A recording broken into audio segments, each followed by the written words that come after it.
امریکہ میں شدید برفانی طوفان سے کئی علاقوں میں اب تک 1 فٹ سے زیادہ برف پڑی ہے۔ مختلف حادثوں میں 14 افراد ہلاک ہوئے ہیں۔ امریکہ کے کچھ علاقوں میں دہائیوں کی شدید ترین سردی محسوس کی گئی ہے۔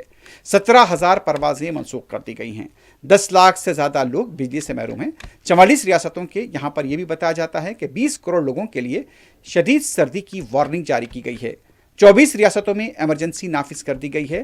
Washington, new York, Texas, Oklahoma, new Jersey کے بشمول درجنوں ریاستوں میں سرد ہواؤں کے ساتھ شدید برفباری اور بارش جاری ہے۔